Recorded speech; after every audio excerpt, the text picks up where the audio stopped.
último domingo do mês e eu vim falar um pouco sobre as minhas leituras de julho. Oi, eu sou o Dutrinha e esse é o Vale da Leitura.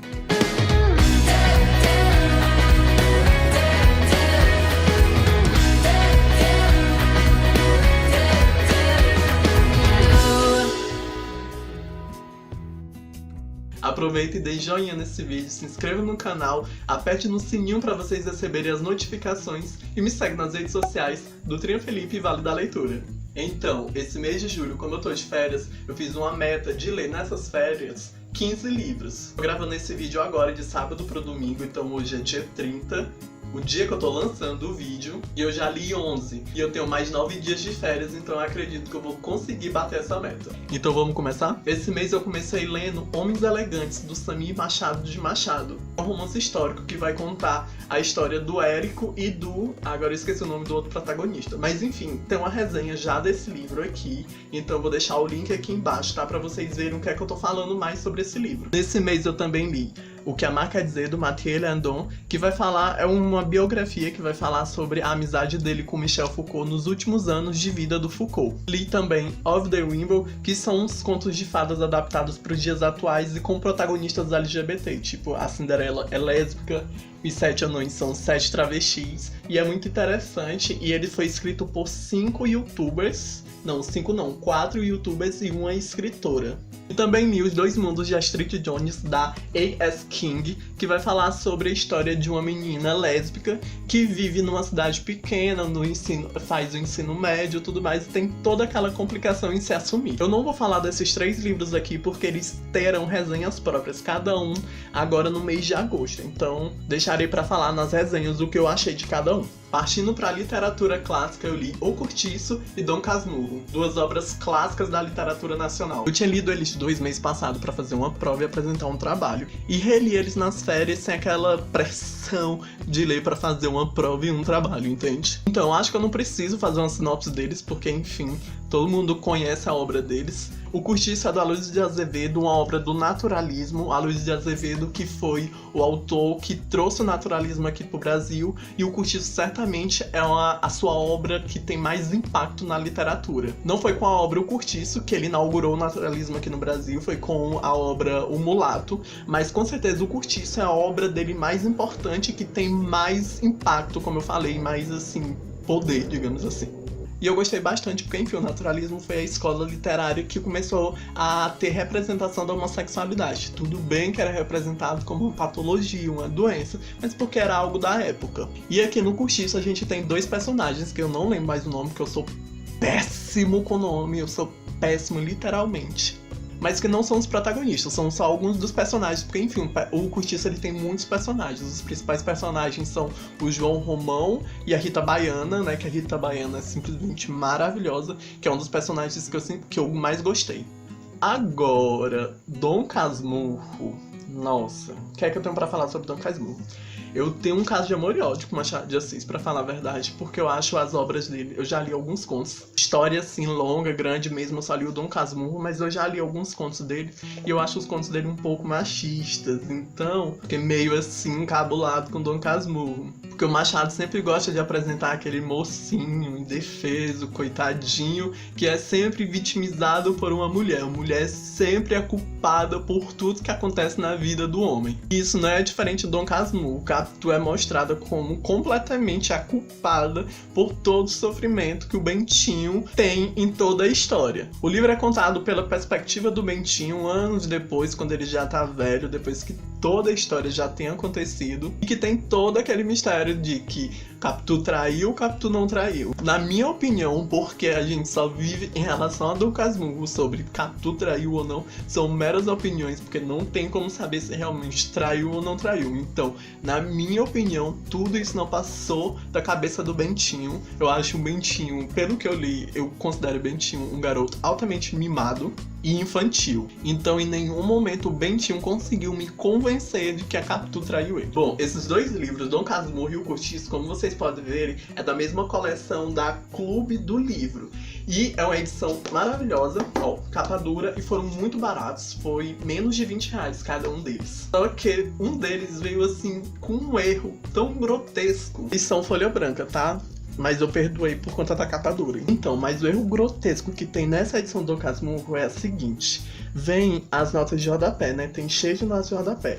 Só que, no exemplo bem aqui, tem a nota de rodapé 17. Aí a gente vai no fim do livro, aí tem lá, capítulo tal, nota de rodapé tal. Só que a marcação da página tá completamente errada. Tá tudo errado. Tipo, a nota de rodapé 17 é na página 51. Aqui tá falando 63. E todas as notas de rodapé estão com esse efeito, com esse erro. E eu achei isso inadmissível, porque é um erro muito grotesco pra terem deixado passar batido, minha gente. Mas fora isso, a edição maravilhosa. Outro livro que eu li foi A Ordem do Discurso, do Michel Foucault. E esse livro, gente, eu bati uma cabeça tão grande. Ele é muito complicado de se ler. Muito, muito. Tive que bater muito minha cabeça pra ler. Teve muita coisa que eu não entendi. Eu vou ter que reler ele em outro momento. As partes que eu entendi do Foucault era justamente essa análise do discurso que ele tenta passar diante da sociedade. Que a sociedade, ela tem vários tipos de discurso e que a gente precisa analisar detalhadamente o que esses discursos estão querendo dizer, o que esses discursos estão querendo passar. Porque determinados discursos, a gente pode achar que tem algum significado, mas que na verdade, se a gente for analisar, tem outro significado completamente diferente por detrás daquilo. Esse foi o pouco que eu entendi, porque enfim, é um livro muito, muito complicado, muito difícil. Outro livro que eu li foi Uma Curva na Estrada, do Nicholas Spark. Ai, amo. Eu não vou nem dizer que Nicholas Spark é a minha vergonha, porque eu não tenho vergonha nenhuma de dizer o quanto eu amo esse cara. Pra mim, o Nicholas Spark, ele passa tanto sentimento nas histórias dele como ninguém. E eu acho o Nicholas Spark muito bom em relação a isso, a expressar sentimentos. Enfim, Uma Curva na Estrada vai contar a história do Miles e da Sarah. O Miles, ele trabalha como subxerife numa cidade pequena da Califórnia e ele perdeu a esposa há alguns anos num atropelamento e ninguém sabe quem foi que atropelou a esposa dele e ele vive atormentado em relação a isso. A Sarah é uma professora que se separou, se divorciou de um cara muito babaca e vai morar na cidade dos pais dela. E a Sarah acaba se tornando professora do filho do Miles e percebe que ele tem uma dificuldade muito grande pra ler e tudo mais. Por conta do acidente que houve com a mãe dele, a cidade se comoveu, os professores se comoveram e acabaram passando o menino sem o menino ter aprendido nada. E aí é nisso que os dois se conhecem, se apaixonam, tem todo aquele romance lindo, maravilhoso, até que algo acontece, porque enfim, vai abalar o que os dois têm. Enfim, o livro é maravilhoso, eu amo Nicholas Spark. Foi um dos melhores desse mês? Não, um dos melhores não, mas foi muito bom. Ah, foi o melhor sim, foi. Mentira. Não sei. Mas se for pra falar de alguém que entende de amor, que sabe falar sobre amor, que entende de a alma do ser humano, a gente precisa falar sobre Clarice Lispector. Eu nunca tinha lido Clarice Lispector, só aquelas frases de Facebook que tem, enfim. E aí resolvi comprar o primeiro livro pra ler, né? E é Onde Estiveste de Noite, que são 17 contos da Clarice. Um melhor do que o outro. Um melhor do que o outro. Eu acho que quando se trata de Clarice não tem muito o que falar. Eu acho que o que a gente tem que falar de Clarice é repassar o que ela escreveu. Esses contos maravilhosos, gente. Gente, é maravilhoso. A coerência. Não a quero mais. Coerência é mutilação. Quero a desordem. Só adivinho através de uma veemente incoerência. Para meditar, tirei-me antes de mim e sinto vazio. É no vazio que se passa o tempo. É incrível. Esse livro é maravilhoso. Esses contos são maravilhosos. Às vezes eu acho que eu me empolgo demais. Esse mês eu li também Se Eu Ficar, da Gayle Forman. E foi uma decepção muito grande. Gente, muito chato. Achei muito chato. Não achei que ela conseguiu passar sentimento nenhum. Mas sério, não gostei em forma alguma. Não, achei super chato. Do meio pro fim até que fica legal. Mas eu acho isso inadmissível, uma história ficar boa só do meio pro fim. O começo é que tem que te chamar. Eu é porque sou trouxa e não desisto. Vou até o fim quando eu começo a ler um livro. Ah, a sinopse. Vai falar a história da Mia, uma garota que sofre um acidente logo bem no começo do livro, sofre um acidente com os pais morrem de cara e ela entra em coma. Só que a alma dela, o espírito, alguma coisa assim, tipo, fica acordado e ela fica andando pelo hospital. Então ela acompanha tudo que tá acontecendo com ela e durante toda a história ela fica vendo se fica por conta do namorado, o Adam, que ela é completamente apaixonada por ele por ela, e eles são completamente opostos.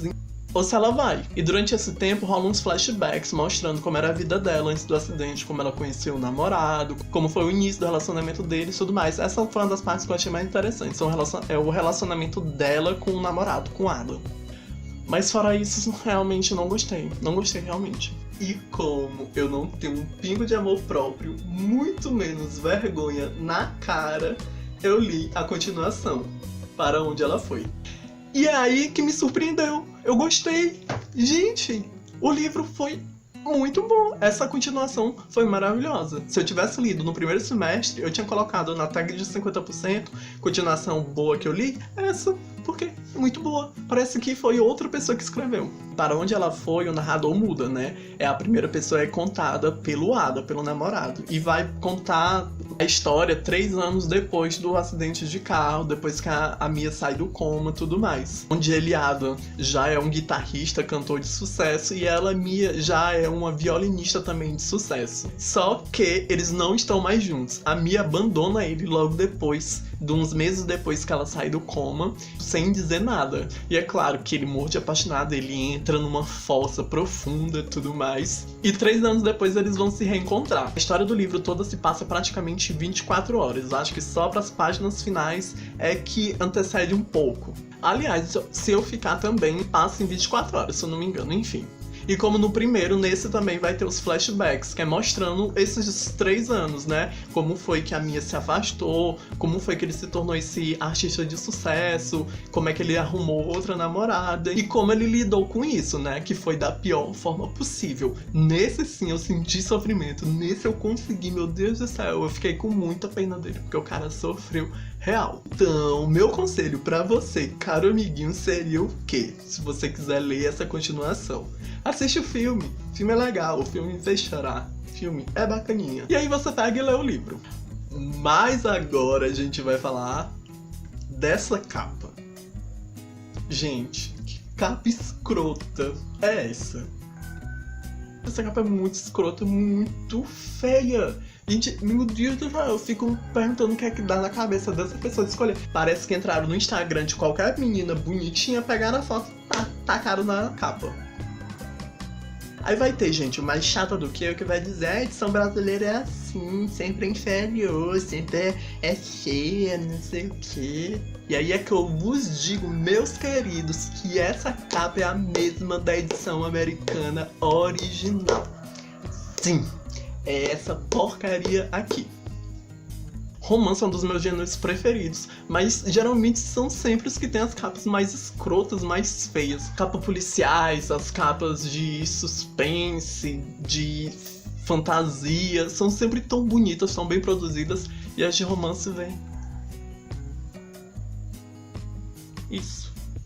Enfim, essas foram as minhas leituras do mês de julho, espero que vocês tenham gostado. Se vocês leram algum desses livros, comenta aqui embaixo. Não me xinguem por ter detestado Se Eu Ficar, por favor. Dê joinha nesse vídeo, se inscrevam, compartilhem com os amigos, me seguem nas redes sociais do Tria Felipe e Vale da Leitura, e a gente se vê no próximo vídeo. Beijo, tchau, fui.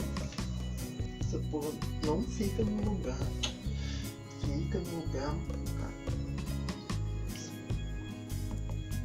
Acho que agora ficou.